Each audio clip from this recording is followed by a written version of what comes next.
हरिया अपने खेत में काम कर रहा था। तभी गांव की एक बूढ़ी दादी आकर हरिया से बोलती हैं, अरे वो हरिया तेरे घर अब खुशियां आने वाली है। जल्दी घर चल, तू अभी तक यहाँ खेत में काम कर रहा है। बूढ़ी दादी की बात सुनकर हरिया थोड़ा सा चौंक जाता है। फिर वो बोलता है, अरे वो ताई अम्मा, क्या हुआ? कैसी बात है? कैसी खुशियां आने वाली है? अरे तेरी पत्नी विमला को बहुत जोर जोर से दर्द हो रहा है। लगता है अब प्रसव का समय नजदीक आ गया है। मतलब तू पिता बनने वाला है। ताई अम्मा, ये तो आपने मुझे बहुत ही खुशी की बात सुना दी। अब तो मेरी खुशी का ठिकाना ही नहीं रहा। ताई अम्मा, मैं आपको बता नहीं सकता हूँ मैं आज कितना खुश हूँ। जल्दी चलिए ताई अम्मा, जल्दी चलिए। तब वो ताई अम्मा के साथ अपने घर पर आता है। घर पर आने के बाद हरिया देखता है उसकी पत्नी बहुत ही कष्ट में थी। यह सब देखकर हरिया बहुत ही दुखी होता है। हे देवी माँ, मेरी विमला को कष्ट से दूर कर दे। मैं तेरा एहसान जिंदगी भर नहीं भूलूंगा। हे देवी माँ, मैं अपनी विमला को कष्ट में देखकर उसके कष्ट को बर्दाश्त नहीं कर पा रहा हूँ। इतना कहने के बाद हरिया वहीं पास के एक मंदिर में जाता है और वहीं पर देवी माँ से दुआ करने लगता है। लेकिन ऊपर वाले को कुछ और ही मंजूर था। विमल अपने बच्चों को जन्म देते देते अपना प्राण त्याग गई। उसके बाद बच्चों की चिल्लाने की आवाज आती है। हरिया समझ जाता है कि उसकी पत्नी ने बच्चों को जन्म दे दिया है। हे देवी माँ, तेरा लाख लाख शुक्र, तूने मेरी सुन ली। मैं तेरा एहसान कभी भी नहीं भूलूंगा। इतना बोलने के बाद हरिया जैसे ही घर के अंदर पहुंचता है, वो देखता है उसकी पत्नी के पास जो महिलाएं खड़ी थी सभी बहुत ही उदास थी। ये सब देखकर हरिया बोलता है, क्या हुआ आप सभी को? आप सभी इतने उदास क्यों हैं? मेरी पत्नी और बच्चे ठीक तो है ना? लेकिन गांव की कोई भी औरत हरिया के सवाल का जवाब नहीं देती है। अरे, आप लोग मेरी बातों का जवाब क्यों नहीं दे रही हैं? आप लोग बताएंगी भी क्या हुआ मेरी पत्नी के साथ? अरे ताई अम्मा, आप तो बताइए क्या हुआ? हरिया, तेरे घर खुशियां आते ही खुशियां छिन गई। तेरी पत्नी ने दो बच्चों को जन्म तो दिया, लेकिन वो उनको जन्म देते वक्त अपना प्राण त्याग गई। नहीं, ऐसा नहीं हो सकता। विमला मुझे छोड़कर नहीं जा सकती। विमला, तुमने ये क्या किया? तुमने मुझे अकेला छोड़ दिया। अरे, अब मैं किसके सहारे जीऊंगा? हरिया बेटा, जो कुछ होना था वो हो गया। अब तू अपने बच्चों का चेहरा देखकर खुश हो। लगता है ऊपर वाले को यही मंजूर था। अब इसमें हम क्या ही कर सकते हैं। अरे ताई अम्मा, मैं कैसे अपनी पत्नी को भूल जाऊं? अब हरिया पूरी तरह से हताश हो चुका था। उसके बाद अब हरिया की पत्नी का अंतिम संस्कार किया जाता है।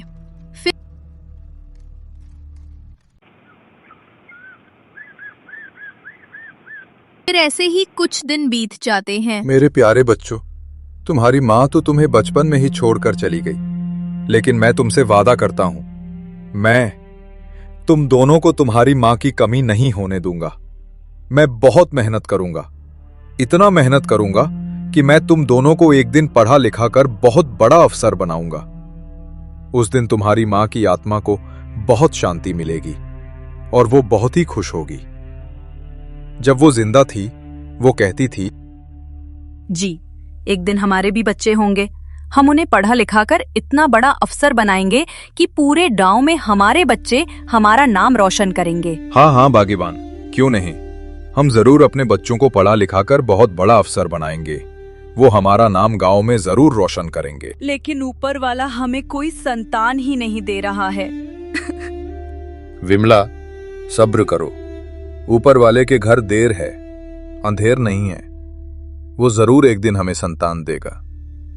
तुम्हारा ये सपना जरूर पूरा होगा।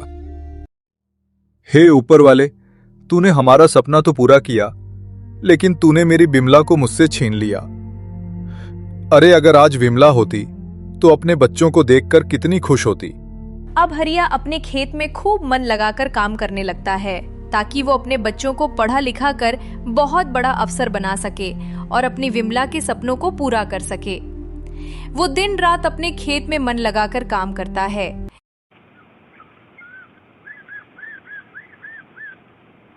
बीस साल बाद हरिया अब वृद्ध हो चुका था। उसके दोनों बच्चे बड़े हो गए थे। हरिया के बेटे का नाम श्याम था और उसकी बेटी का नाम सावित्री था। हरिया के दोनों बच्चे बहुत ही संस्कारी और सीधे स्वभाव के थे। पिताजी, हम कॉलेज के लिए निकलते हैं, नहीं तो हमें कॉलेज पहुंचने में बहुत देरी हो जाएगी। हाँ मेरे बच्चों, जल्दी जाओ, नहीं तो तुम्हें सच में तुम्हारे स्कूल में पहुंचने में देरी हो जाएगी। तुम इसी तरह से मन लगाकर पढ़ना मेरे बच्चों। तुम दोनों किसी भी वस्तु की चिंता मत करना, तुम बस मन लगाकर पढ़ना। इतना बोलने के बाद श्याम और सावित्री दोनों अपने कॉलेज के लिए निकल जाते हैं। लेकिन रास्ते में गांव के कुछ बदमाश लड़के मिल जाते हैं और वो बोलते हैं, अरे देखो देखो कौन पढ़ने जा रहा है। अरे अब भिखारी के भी लड़के हमारी बराबरी करने लगे हैं। अब ये भी हमारी तरह कॉलेज जाने लगे हैं। अरे भाई जाने दे, कितने दिन तक जाएगा? एक दिन सारा पैसा खत्म हो जाएगा, फिर घर पर वापस बैठ जाएगा। विकास, तू ठीक कह रहा है। अब भिखारी भी हमारी तरह कॉलेज जाएंगे, लेकिन ये क्या ही कर लेगा। कुछ दिन तक कॉलेज जाएंगे, उसके बाद तो इन्हें गधों की तरह खेत में ही काम करना है। ये हमारी बराबरी थोड़ी ना ही कर पाएंगा। अरे करण भाई, ये भिखारी हमारी बराबरी कहाँ से करेंगे? अरे ये पहले अपने लिए अच्छे से रहने का ठिकान तो कर ले, उसके बाद हमारी बराबरी करेंगे।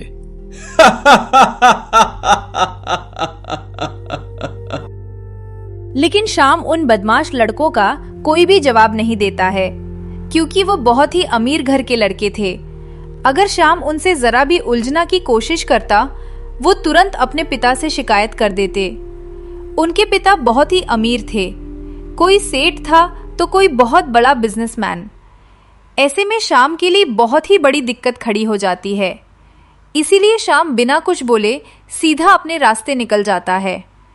लेकिन उसकी बहन बहुत ही दुखी होती है। उसके बाद जब शाम होती है, दोनों भाई बहन घर वापस आ जाते हैं। लेकिन श्याम के पिता अभी तक खेत से काम करके घर वापस नहीं आए थे, इसलिए श्याम बड़ी चिंता होने लगती है। सावित्री बहन, अभी तक पिताजी घर वापस नहीं आए हैं। मुझे लगता है मुझे खेत में जाकर देखना चाहिए। पिताजी ने आज घर आने में इतनी देर क्यों कर दी? हाँ भैया, आप ठीक कह रहे हो, आपको जाकर देखना चाहिए पिताजी अभी तक घर वापस क्यों नहीं आए। मुझे भी अब बड़ी चिंता हो रही है, जल्दी जाइए भैया। इतना बोलने के बाद श्याम अपने खेत की तरफ आगे बढ़ जाता है। वो चलते चलते अपने खेत में पहुंच जाता है। वो खेत के पास पहुंचकर देखता है उसके पिता बहुत ही मेहनत कर रहे थे, जिसको देखकर श्याम बोलता है, पिताजी वृद्धावस्था में भी हमारे लिए इतनी मेहनत कर रहे हैं। मुझे भी पढ़ाई के साथ साथ पिताजी के काम में हाथ बटाना चाहिए, क्योंकि पिताजी अब वृद्ध हो चुके हैं। अगर मैं पिताजी का साथ नहीं दूंगा, पिताजी का साथ कौन देगा? पिताजी, अब शाम हो गई है, चलिए घर चलिए। आप इतनी देर तक क्यों काम करते हैं? पिताजी, समय से घर चला जाया करिए, चलिए। अरे श्याम बेटा, तू यहाँ खेत में क्यों आ गया? तुझे तो घर पर पढ़ाई करनी चाहिए थी। अरे आज थोड़ा ज्यादा काम था, इसीलिए मुझे घर आने में थोड़ी सी देरी हो गई। तू यहाँ पर मुझे ढूंढते ढूंढते खेत में आ गया। चल अब घर ही चलने वाला था। इतना बोलने के बाद दोनों बाप बेटे घर की तरफ आगे बढ़ जाते हैं। लेकिन श्याम के मन में अपने पिता के लिए दर्द था, क्योंकि उसके पिता वृद्ध हो चुके थे, फिर भी वह इतनी ज्यादा मेहनत कर रहे थे।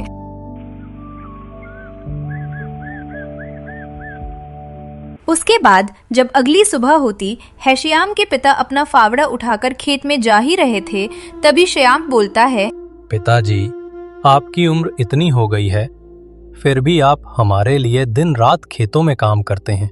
मैं भी आपके साथ खेतों में काम करूंगा और हर काम में आपकी मदद करूंगा और साथ में पढ़ाई भी करूंगा। नहीं बेटा, तू बस पढ़ाई कर, बाकी सारा घर का काम अभी मैं संभालने के लिए हूं। क्योंकि जिस दिन तू पढ़ लिख कर एक बड़ा अफसर बनेगा, उस दिन तेरी माँ को बहुत ही शांति मिलेगी। नहीं पिताजी, अब मुझसे आपकी ये हालत देखी नहीं जा रही है, क्योंकि आप वृद्ध हो चुके हैं। आप वृद्धावस्था में इतनी ज्यादा मेहनत करते हैं। मैं आपके साथ खेत में काम करूंगा तो करूंगा। कृपया करके पिताजी, मुझे मना मत कीजिए। अंत में हरिया को श्याम की बात माननी ही पड़ी। अब श्याम अपने पिता के साथ खेत में जाता और उनके साथ खेती के कामों में हाथ बटाता है, और थोड़ा भी समय मिलता है तो वो अपनी पढ़ाई करने लगा।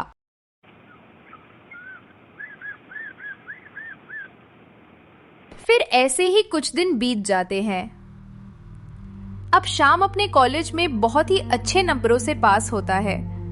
कॉलेज का प्रोफेसर श्याम को बधाई देते हुए बोलता है, प्यारे बच्चों, आज मुझे ये बताते हुए बहुत ज्यादा खुशी हो रही है, इस वर्ष का टॉपर श्याम है, जो कॉलेज में बहुत अच्छे नंबरों से उत्तीर्ण हुआ है, और उसकी बहन सावित्री भी बहुत अच्छे नंबरों से उत्तीर्ण हुए हैं। हम सभी को श्याम से सीखना चाहिए। पढ़ाई गरीबी में भी की जा सकती है, बस पढ़ने वाला हो। लेकिन ये बात श्याम के साथ पढ़ने वाले अमीर घर के लड़कों को बिल्कुल भी पसंद नहीं आती है। दरअसल ये वही लड़के हैं जो श्याम का रास्ते में आते जाते वक्त बहुत ही उपवास करते थे और उसकी गरीबी का मजाक उड़ाया करते थे। आज श्याम ने उन सभी के मुंह पर अपने कॉलेज में टॉप करके तमाचा मार दिया। उसके बाद दोनों भाई बहन बहुत ही खुश होकर घर पर आते हैं। घर पर आने के बाद अपने पिता से बोलते हैं, पिताजी, मैंने इस बार अपने कॉलेज में टॉप किया है। मतलब इस बार मैं सबसे ज्यादा अंक लाया हूँ। हाँ पिताजी, भैया ठीक बोल रहे हैं। हमने गांव के सभी लोगों से ज्यादा अंक लाया है इस बार कॉलेज में। इसके लिए प्रोफेसर साहब ने हमें बहुत सराहना भी दी है। श्याम बेटे, ये तो बड़ी खुशी की बात है। तुम दोनों ने आज मेरा नाम रोशन कर दिया। तुम्हारी माँ अगर आज होती, वो कितनी खुश होती है। बिटिया, मैं तो तुमको कमजोर समझ रहा था, लेकिन तुमने भी हमारा सर ऊंचा कर दिया। पिताजी, मुझे ऐसा लग रहा था मैं कॉलेज में टॉप नहीं कर पाऊंगा, लेकिन देखिए पिताजी, मैंने कर दिखाया। अब इधर हरिया, श्याम और उसकी बेटी सब बहुत ही खुशी से झूम रहे थे, लेकिन वो बदमाश लड़के बहुत ही क्रोधित थे। उनको ये बात हजम ही नहीं हो रही थी। एक गरीब घर का लड़का पूरे कॉलेज में टॉप किया। सबके सामने इन अमीर घर के बेटे की बेइज्जती हो गई। इस श्याम का तो कुछ न कुछ करना पड़ेगा। अरे इसने पूरे कॉलेज वालों के सामने हमें जलील कर दिया, सबसे ज्यादा मार्क लाकर। बस इसने अपने मुंह से कुछ नहीं बोल सका, लेकिन उसने हमारी एक तरह से बहुत बड़ी बेइज्जती कर दी है। हाँ विकास भाई, तुम ठीक कह रहे हो। ये हमसे वाकई में बहुत ज्यादा ही आगे बढ़ रहा है। हमें जल्द से जल्द इसका कुछ करना होगा, नहीं तो एक दिन ऐसा आएगा पूरे गांव वाले इस श्याम की गुणगान गाएंगे। मेरे पास इसके लिए एक बहुत ही बड़ी योजना है। क्यों ना हम इसे मारकर किसी जंगल में फेंक दें। गांव वालों को पता भी नहीं चलेगा और हमारे रास्ते का कांटा हट जाएगा। तुम ठीक कह रहे हो, हमें कुछ ऐसा ही करना चाहिए।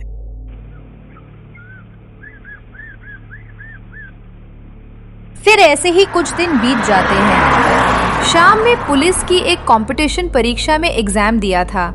अब उसका रिजल्ट आ गया था। वो एक बहुत ही बड़ा पुलिस अफसर बन गया था। वो अपने घर पर एक चमचमाती कार से आता है। श्याम के पिता अपने घर पर चमचमाती कार को देखकर हैरान हो जाते हैं। इतनी चमचमाती कार किसकी हो सकती है? काश मेरा बेटा भी एक दिन सफल होता, वो भी ऐसी कारों में घूमता। श्याम के पिता इतना ही बोले थे, तभी श्याम गाड़ी से बाहर निकलता है। ये देखकर श्याम के पिता बड़े आश्चर्य में पड़ जाते हैं। अरे ये तो मेरा बेटा श्याम है, ये तो पुलिस वाला बन गया है। अरे मेरा बेटा बिल्कुल एक हीरो जैसा लग रहा है। मैं तो सोच ही रहा था मेरा बेटा सच में एक बड़ा अफसर बन गया।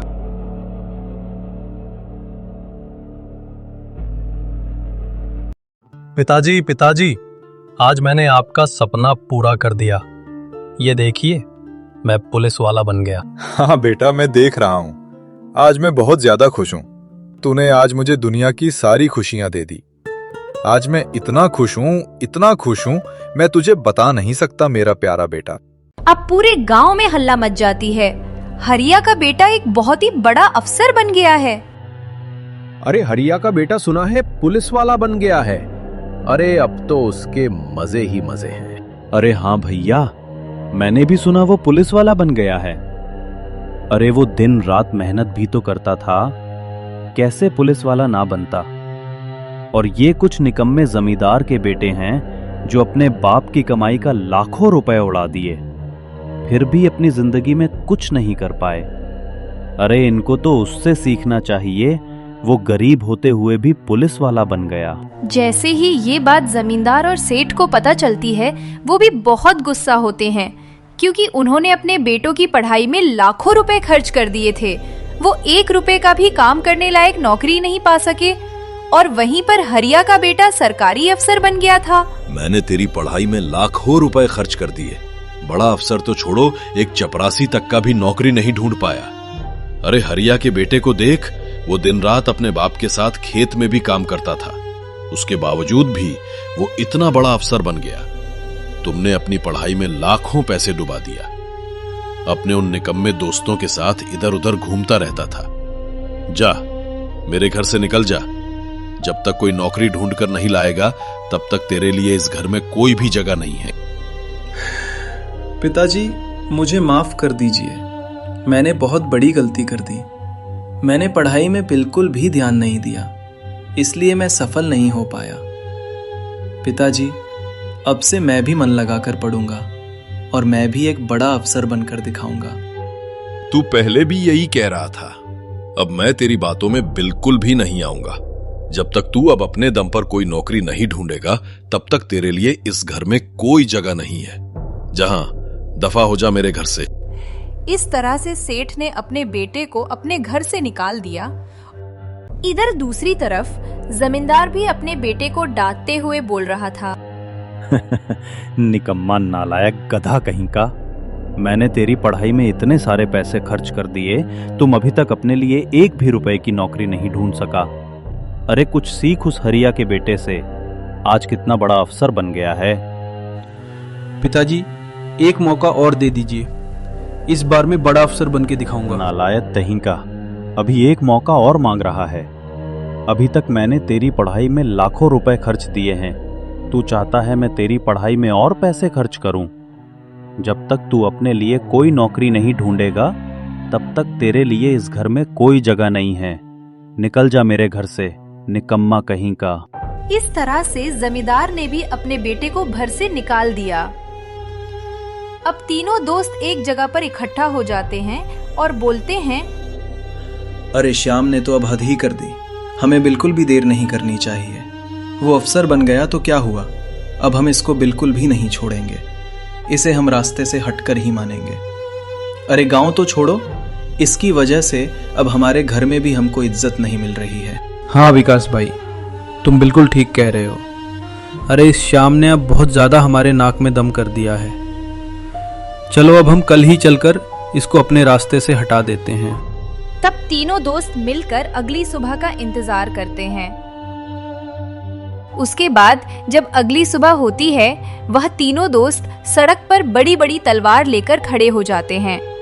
उसी रास्ते से श्याम अपनी गाड़ी से जा रहा था। उन तीनों को सड़क पर खड़ा देखकर श्याम अपनी गाड़ी को रोकता है। तुम तीनों मेरे रास्ते में क्यों खड़े हो? मेरे रास्ते से हट जाओ, वरना अंजाम बहुत ही बुरा होगा। हे श्याम, तूने गांव वालों के साथ साथ हमारे घर में भी हमें रहने के लायक बिल्कुल भी नहीं छोड़ा है। आज हम तुझे मौत की घाट उतारने आए हैं। जैसे वो तीनों श्याम को मारने के लिए आगे बढ़ते हैं, वैसे ही श्याम अपनी गन निकलता है और उन तीनों को पैरों में गोलियां मार देता है। वो तीनों वहीं पर गिर जाते हैं। तब वहीं पर और भी पुलिस वाले आ जाते हैं और उन तीनों दोस्तों को पकड़कर जेल में डाल देते हैं। इस तरह से श्याम ने उन बदमाश लड़कों से अपने आप को बचाया। अब श्याम अपनी छोटी बहन और अपने बूढ़े पिता के साथ खुशी खुशी अपना जीवन व्यतीत करने लगता है।